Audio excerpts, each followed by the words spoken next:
வணக்கம். ID, IIM இந்த ரெண்டு பேரை கேட்டாலே போதும் நம்ம மனசுக்குள்ள ஒரு பெரிய கனவு வரும் இல்லையா? இந்தியாவோட இந்த டாப் இன்ஸ்டிடியூஷன்ஸ்குள்ள எப்படி நுழையிறது? அதுக்கான ஒரு தெளிவான ரோட் மேப் தான் இன்னைக்கு நம்ம பார்க்க போறோம். வாங்க இந்த பயணத்தை ஸ்டார்ட் பண்ணலாம். உங்களுக்கும் உங்க அப்பா அம்மாவுக்கும் இது ஒரு பெரிய கனவா இருக்கலாம். சரி, இந்தியாவோட இந்த டாப் காலேஜஸ்ல சேர்றதுக்கு என்னதான் வழி? சரியான பாதை எது? இந்த கேள்விக்கான பதில தான் நாம இப்ப தேட போறோம். முதல்ல ஒரு விஷயத்தை தெளிவுபடுத்திக்கலாம். ஏன் எல்லாரும் இந்த காலேஜஸ் பத்தி இவ்ளோ பெருசா பேசுறாங்க?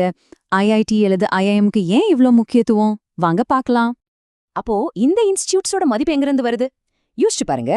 ஒன்னு, இது கவர்மெண்டால தேசிய முக்கியத்துவம் வாய்ந்த நிறுவனங்கள்னு அங்கீகரிக்கப்பட்டது. ரெண்டாவது, ஜேஇஇ, கேட் மாதிரியான ரொம்ப ரொம்ப கஷ்டமான எக்ஸாம்ஸ் மூலமா நாட்டோட பெஸ்ட் பிரெயின்ஸை மட்டும்தான் உள்ளே எடுக்கிறாங்க. இதோட ரிசல்ட் என்ன தெரியுமா? வேர்ல்ட் கிளாஸ் எஜுகேஷன் கிடைக்குது. கூகுள், மைக்ரோசாஃப்ட் மாதிரி பெரிய கம்பெனிங்க கோடிக்கணக்கில் சம்பளம் கொடுத்து வேலைக்கு எடுக்கிறாங்க. அது மட்டும் இல்லாம சுந்தர் பிச்சை மாதிரி ஆளுங்க அங்க படிச்சவங்கன்னு சொல்லும் போதே அந்த பிராண்ட் வேல்யூ இன்னும் அதிகமாகுது. சரி, இப்போ இந்த ரெண்டுக்கும் இருக்கிற அடிப்படை வித்தியாசத்தை முதல்ல புரிஞ்சுக்கலாம். ஐஐடிகள் முக்கியமா இன்ஜினியரிங் அண்ட் டெக்னாலஜில கவனம் செலுத்துது. இங்க சேரணும்னா ஜேஇஇ, கேட் எக்ஸாம்ஸ் ரொம்ப முக்கியம். ஆனா ஐஐஎம்கள் மேனேஜ்மெண்ட் அண்ட் பிசினஸ் படிப்புகளுக்கு ஃபேமஸ். இங்க சேரணும்னா கேட், ஐபிஎம், ஏடி மாதிரி எக்ஸாம்ஸ் எழுதணும். ஓகே, முதல்ல ஐஐபிக்குள்ள நுழையறதுக்கான உங்க பயணத்தை எப்படி ஸ்டெப் பை ஸ்டெப்பா பிளான் பண்ணலாம்னு பார்க்கலாம். ஐஐடிக்குள்ள போக நிறைய வழிகள் இருந்தாலும் ரொம்ப நேரடியான பாப்புலரான வழி எதுன்னு கேட்டிங்கன்னா அது 12வது முடிச்ச உடனேயே அண்டர் கிராஜுவேட் கோர்ஸ்ல சேர்றது தான். பெரும்பாலான ஸ்டூடெண்ட்ஸ் இந்த வழியை தான் தேர்ந்தெடுக்கிறாங்க. இந்த ப்ராசஸ்ல ரெண்டே ஸ்டெப் தான். ஃபர்ஸ்ட், நீங்க ஜேஇஇ மெயின் எக்ஸாம்ல நல்ல மார்க் எடுத்து குவாலிஃபை ஆகணும். இது ஒரு ஃபில்டர் மாதிரி. இதுல பாஸ் ஆனா மட்டும்தான் ஐஐடி அட்மிஷனுக்கான ஃபைனல் எக்ஸாம், அதாவது ஜேஇஇ அட்வான்ஸ்ட் எழுத முடியும். இந்த ரெண்டாவது எக்ஸாம்ல ஜெயிக்கிறது தான் உங்க டார்கெட்டா இருக்கணும். பிடெக் படிக்கிறதுக்கு சில பேசிக் தகுதிகள் இருக்கு. நீங்க 12வதுல maths, physics, chemistry group எடுத்திருக்கணும்.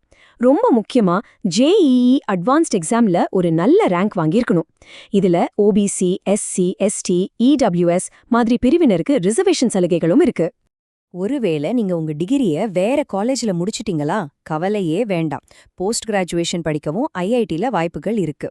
MTech படிக்கணும்னா கேட் எக்ஸாம்லயும், எம்எஸ்சி படிக்கணும்னா ஜாம் எக்ஸாம்லயும் நல்ல ஸ்கோர் பண்ணணும். பிஹெச்டி பண்றதுக்கும் வழிகள் இருக்கு. இது நிறைய பேர் கேட்கிற ஒரு முக்கியமான கேள்வி. டிப்ளமோ முடிச்சவங்க டைரக்டா ஐஐடில சேர முடியுமா? பதில், முடியாது. ஐஐடிக்குள்ள போகணும்னா நீங்க முதல்ல ஒரு பிஇ டிகிரி முடிச்சிட்டு அதுக்கப்புறம் கேட் எக்ஸாம் பாஸ் பண்ணணும். இதுவும் ஒரு வழிதான், ஆனா கொஞ்சம் லாங் ரூட். சரி, ஐஐடிக்கான பாதைகளை பார்த்துட்டோம். இப்ப இந்தியாவோட டாப் மேனேஜ்மெண்ட் ஸ்கூலான ஐஐஎம்குள்ள போறதுக்கான வழிகளை பத்தி பார்க்கலாம். ஐஐஎம்னு சொன்னாலே நம்ம எல்லாருக்கும் ஞாபகம் வர்றது அதோட வேர்ல்ட் ஃபேமஸ் எம்பிஏ டிகிரி தான். இது வெறும் டிகிரி மட்டும் இல்ல, ஃபியூச்சர் பிசினஸ் லீடர்ஸை உருவாக்குற ஒரு ட்ரெய்னிங் கிரவுண்ட். இந்த கோர்ஸ்ல சேர்றதுக்கான சாவி தான் கேட் எக்ஸாம், அதாவது காமன் அட்மிஷன் டெஸ்ட். ஐஐஎம்ல எம்பிஏ சேர்றது ஒரு மல்டி ஸ்டேஜ் ப்ராசஸ். முதல்ல கேட் எக்ஸாம்ல ரொம்ப ஹையான ஸ்கோர் வாங்கணும். அதுக்கப்புறம் குரூப் டிஸ்கஷன் அல்லது ரிட்டன் டெஸ்ட் இருக்கும். கடைசியா உங்க பர்சனாலிட்டியை டெஸ்ட் பண்ற ஒரு பர்சனல் இன்டர்வியூல நீங்க ஜெயிக்கணும். நிறைய பேர் நம்புற ஒரு தப்பான கருத்து என்னன்னா ஐஏஎம்னாலே அது இன்ஜினியர்ஸ்க்கு மட்டும்தான். ஆனா அது சுத்தமா உண்மையே இல்ல. ஆர்ட்ஸ், சயின்ஸ், காமர்ஸ், நீங்க எந்த டிகிரியா இருந்தாலும் ஐஏஎம்மோட கதவுகள் உங்களுக்காக திறந்துதான் இருக்கு. உண்மைய சொல்லணும்னா இந்த மாதிரி வெரைட்டியான ஸ்டூடெண்ட்ஸ் வர்றதுதான் ஐஏஎம் கிளாஸ் ரூமே இன்னும் ஸ்பெஷல் ஆக்குது. இப்போ ரீசெண்டா 12வது முடிச்ச மாணவர்களுக்கு ஒரு சூப்பரான வாய்ப்பு வந்திருக்கு. சில ஐஐஎம்கள் 5 வருஷ இன்டிகிரேட்டட் மேனேஜ்மெண்ட் கோர்ஸ் ஆஃபர் பண்றாங்க. ஐபிஎம்8 அல்லது ஜேஐபி மேட் மாதிரி எக்ஸாம் எழுதி நீங்க ஸ்கூல் முடிச்ச உடனேயே ஒரு ஐஐஎம் ஸ்டூடெண்ட் ஆகிடலாம். இது ஒரு ஃபேண்டாஸ்டிக் ஆப்பர்ச்சுனிட்டி. சரி, இப்போ வழிகளை எல்லாம் தெரிஞ்சுக்கிட்டோம். இப்போ அந்த வழியில எப்படி ஜெயிக்கிறதுன்னு சில முக்கியமான டிப்ஸ் அண்ட் கைடன்ஸ் பார்க்கலாம் வாங்க. இத ஒரு குவிக் ரெஃபரன்ஸ் கைட் மாதிரி வச்சுக்கோங்க. நீங்க 12வது முடிச்சவரா இல்ல டிகிரி முடிச்சவரா, உங்க டார்கெட் ஐஐடியா இல்ல ஐஐஎம்மா, நீங்க எந்த எக்ஸாம் எழுதணும்னு இந்த டேபிள்ல தெளிவா இருக்கு. உங்க நிலைமைக்கு ஏத்தா கரெக்டான பாதியை தேர்ந்தெடுக்க இது ரொம்ப ஹெல்ப் பண்ணும். இந்த பயணத்துல நீங்க தனியா இல்ல. எஸ்சி, எஸ்டி, ஓபிசி மாதிரி பிரிவினருக்கு ரிசர்வேஷன் ஒரு பெரிய சப்போர்ட்டா இருக்கு.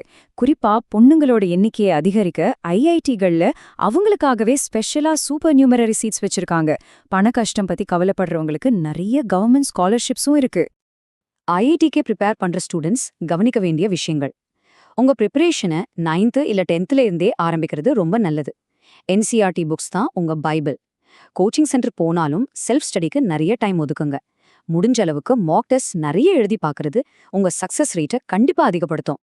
இப்போ ஐஐஎம்க்கு தயாராகிறவங்களோட ஸ்ட்ராட்டஜி கொஞ்சம் வித்தியாசமா இருக்கணும்.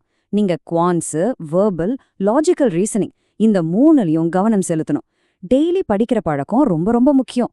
நிறைய மாக் கேட் டெஸ்ட்ஸ் எழுதி டைம் மேனேஜ்மெண்ட்டை கட்டுக்கோங்க. இன்டர்வியூல ஜெயிக்க நல்ல கம்யூனிகேஷன் ஸ்கில்ஸ் கண்டிப்பா வேணும். சரி, இவ்ளோ தூரம் வந்துட்டோம். இப்போ நாம கத்துக்கிட்ட முக்கியமான விஷயங்களை ஒரு தடவை ரீகேப் பண்ணிட்டு உங்க கனவை நோக்கிய முதல் அடிய எப்படி உறுதியா எடுத்து வைக்கிறதுன்னு பார்க்கலாம். ஆக மொத்தத்துல விஷயம் இதுதான்.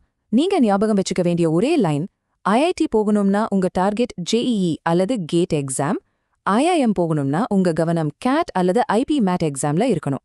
இதுதான் பேசிக்ஸ். இந்த முழு விளக்கத்திலிருந்தும் நீங்க எடுத்துட்டு போக வேண்டிய ஒரே ஒரு முக்கியமான அட்வைஸ் இதுதான். எவ்வளவு சீக்கிரம் உங்க ப்ரிப்பரேஷனை ஸ்டார்ட் பண்றீங்களோ அவ்வளவுக்கு அவ்வளோ உங்க சக்சஸ் சான்ஸ் அதிகமாகும். கடைசி நேரத்துல படிக்கிறது இந்த எக்ஸாம்ஸுக்கு செட் ஆகாது. இப்போ பால் உங்க கூட்ல இருக்கு. இந்த தகவல்கள் உங்களுக்கு ஒரு தெளிவான பாதையை காட்டியிருக்கும்னு நான் நம்புறேன். உங்க கனவை நோக்கி இந்த பயணத்தை தொடங்க நீங்க தயாரா?